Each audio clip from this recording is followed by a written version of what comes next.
chicos, bienvenidos a Tiempo para Aprender tercera de secundaria, el programa donde reforzarás lo aprendido en clase pero de una manera súper divertida. Anteriormente vimos cómo se desarrollaron los estados europeos en el siglo XIX. ¿Pero sabes cómo se llamaban las grandes potencias en esa época? ¿No? Entonces presta mucha atención porque aquí conocerás la respuesta. A mediados del siglo XIX, en Europa habían 5 grandes potencias: Austria-Hungría, Gran Bretaña, Francia, Alemania y Rusia.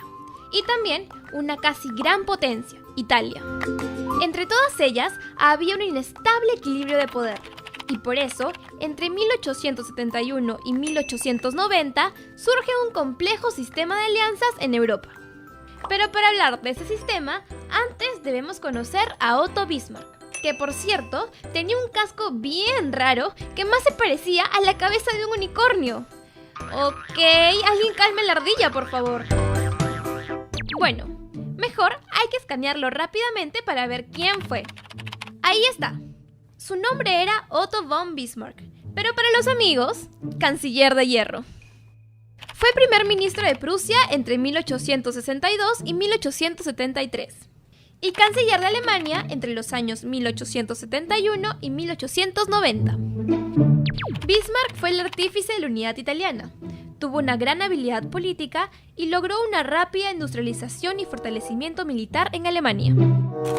Por sus excelentes estrategias, el Imperio Alemán gana la guerra franco-prusiana y se convierte en la principal potencia de Europa luego de vencer militarmente a Francia. ¡Qué brillante era Bismarck! Con razón, el emperador alemán Guillermo I lo nombra canciller de Alemania. ¡Cuidado, canciller! Que ahorita de la emoción le clava la punta de su casco al emperador. Bueno, Guillermo I le encarga que diseñe una política que evite las represalias de los franceses, quienes estaban piconazos por haber perdido la guerra franco-prusiana. Está bien, justo iba a hablar de eso. El sistema bismarckiano, o también llamado sistema de alianzas, fue eso, alianzas entre las potencias europeas que planteó Bismarck después de esta guerra. Pero, ¿sabes para qué planteó el sistema de alianzas? ¿No? Parece que Helga tampoco, así que el profe te lo va a explicar. Lo que se buscó con el sistema de alianzas fueron dos cosas. La primera fue evitar el estallido de una guerra en Europa, ya que como Francia había perdido en la guerra franco-prusiana, estaba buscando vengarse. Entonces, era necesario aislarlos diplomática y políticamente. Lo segundo que buscó el Imperio Alemán con el sistema de alianzas fue evitar enfrentarse con Gran Bretaña en la expansión colonial. En ese sistema es que se forma la Triple Alianza. Esta es la alianza iniciada por el canciller de hierro entre Alemania, Austria-Hungría e Italia, y que se oficializa en 1882. Así es, los tres acordaron apoyarse en caso de que alguien más los quisiera atacar. Pero al final, Italia renuncia al pacto porque no se llevaba muy bien que digamos con el Imperio Austrohúngaro. Pero, ¿sabes qué más hizo Bismarck? Resulta que el canciller alemán de casco regio presidió 2 eventos diplomáticos muy importantes. El Congreso de Berlín en 1878, que se dio para delimitar las fronteras de los nacientes estados balcánicos y el Imperio Otomano. Y la Conferencia de Berlín, que se dio entre 1884 y 1885, con el fin de regular la expansión colonial en África. Sí, no olvides que en este siglo la palabra colonización estaba en la mente de todas las potencias europeas. Pero recapitulemos un ratito lo del tema de las alianzas, porque ante la Triple Alianza surgiría una en contra, conocida como la Triple Entente. Esta coalición estuvo formada por Francia, Reino Unido de Gran Bretaña e Irlanda y el Imperio Ruso. A fines de 1880, la relación entre ambos grupos de potencias se iría poniendo más y más tensa. Las cosas empezaron a ponerse muy feas entre las grandes potencias de Europa. Y ya sabes que cuando ellas comienzan a mirarse feo, sus peleitas no son para nada pequeñas. Por eso se dice que esta vendría a ser una de las principales causas de lo que vendría a ser más adelante la Primera Guerra Mundial.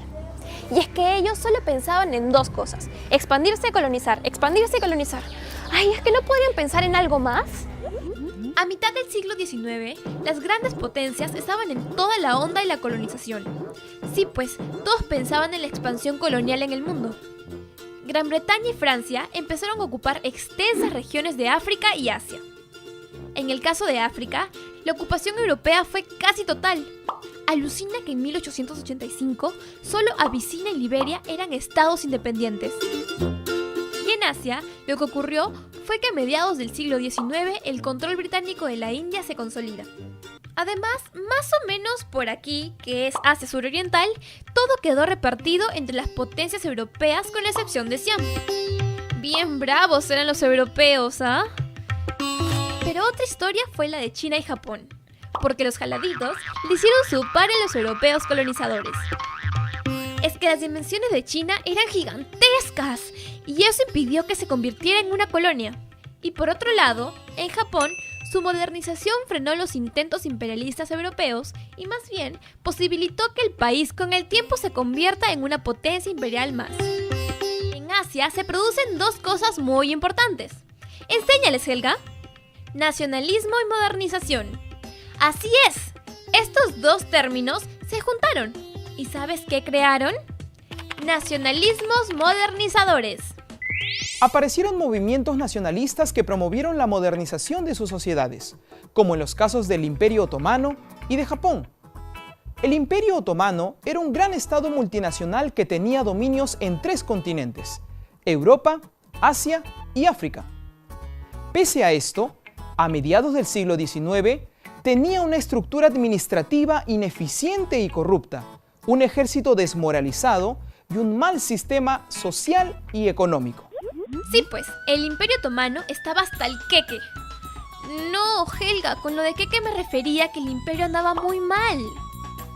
Bueno, es por esto que, entre 1839 y 1876, algunos de sus gobernantes, sí, esos hombres de turbantes muy bonitos, conocidos también como sultanes, trataron de introducir algunas reformas modernizadoras, por lo que se le llamó a este periodo la Era del Tanzimat. ¿Esta palabra te suena rara? Seguro es porque está en turco. Déjame traducírtela. Ajá, en español significa reorganización. Otomanos, yo que ustedes no celebro mucho, porque lamento recordarles que estas reformas no tuvieron los resultados esperados. Te voy a contar lo que ocurrió. En 1876, un grupo de reformistas llamados Jóvenes Otomanos, que eran intelectuales, funcionarios y militares, lograron que se promulgue una constitución que garantizaba la igualdad de derechos y las libertades individuales. Sí, hasta ahí todo bien. Parece que al sultán Abdul Hamid II no le agradó mucho esto y por eso suspendió la vigencia de la Constitución y restableció un gobierno absoluto y antiliberal. Eso, sumado a la crisis económica por la que pasaba el imperio, desencadenaría su decadencia. Pero ahora chapa tu avión para que aterricemos un momento en Japón. ¡Hala! ¿Así es Japón ahora? ¡Qué paja! Pero creo que nos ha traído a un Japón ya muy moderno, señor editor. Retrocedamos un poquito en la historia. ¡Ajá! ¡Para ahí! Bueno, creo que le falta un poco de color a las imágenes, pero si lo ves así, es porque esta fue una época antigua en Japón conocida como la Restauración Meiji, que se dio entre 1867 y 1912, con el emperador Mutsuhito, quien proclamó la conversión de Japón a un gobierno democrático. El rápido proceso de occidentalización y modernización convirtió a Japón en una potencia dominante en Asia, en aspecto militar, industrial y comercial. Ya hablamos de las relaciones internacionales del siglo XIX, así que veamos cuánto has aprendido. Ahora es tu turno. ¿Entre qué años surge el sistema de alianzas?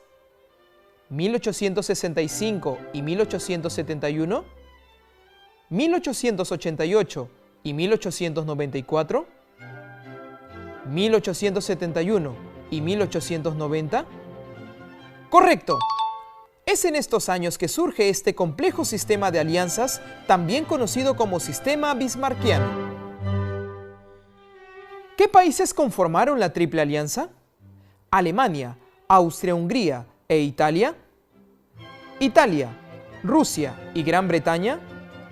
¿Rusia, Francia y Austria-Hungría? ¡Acertaste! La Triple Alianza estuvo conformada por estos 3 países, aunque al final Italia rompe el acuerdo. ¿En qué país gobernó el emperador Mutsuhito? ¿China, Italia o Japón? Así es, Es aquí donde gobierna este emperador que le pone de nombre a su reinado Meiji, que significa paz ilustrada. Hoy aprendimos que entre 1871 y 1890 surge un complejo sistema de alianzas desarrollado por el canciller alemán Otto von Bismarck, llamado la Triple Alianza. Surge por dos motivos. El primero fue para evitar el estallido de una guerra en Europa y el segundo para evitar enfrentarse a Gran Bretaña en la expansión colonial. Frente a la Triple Alianza se forma un grupo que se le contrapone, Triple Entente, conformado por Francia, Reino Unido de Gran Bretaña e Irlanda y el Imperio Ruso. A lo largo del siglo XIX, las potencias europeas buscaron la expansión colonial por el resto del mundo. En el caso de África, la ocupación europea fue casi total. Por otro lado, en Asia intentaron que China se vuelva colonia, pero no pudieron por sus inmensas dimensiones. En el continente asiático también surge el nacionalismo y la modernización, como en el Imperio Otomano y en Japón.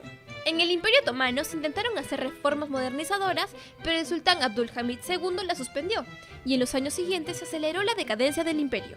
En Japón, las cosas fueron distintas porque surge la restauración Meiji, donde se da un proceso de occidentalización y modernización que termina convirtiendo al país en potencia. ¿Sabías que la película El último samurái se sitúa precisamente en la etapa de la restauración Meiji? Así es, esta película estrenada en el año 2003 y protagonizada por Tom Cruise muestra a un Japón suspendido entre lo medieval y lo moderno. Ahora ya lo sabes. El tema de las relaciones internacionales es muy importante y preocupa mucho a los gobiernos, precisamente para que no hayan guerras, ni conflictos, ni nada que altere la paz. Y así como siempre se busca que haya armonía entre todos los países y todos se lleven bien, nosotros debemos aprender a relacionarnos y ser tolerantes con los demás. Bueno chicos, hemos llegado al final del programa. Espero que hayan aprendido muchísimo hoy. Pero si quieren saber más sobre el tema, les recomiendo el libro Las relaciones internacionales en el ámbito europeo hasta 1914, de Carmen Cortés Salinas. Este libro me ayudó muchísimo a mí para poder entender el tema. No se olviden que nos pueden encontrar en nuestra página de Facebook. Nos vemos en el siguiente programa aquí en Tiempo para Aprender por USMP TV. Aprende con todo.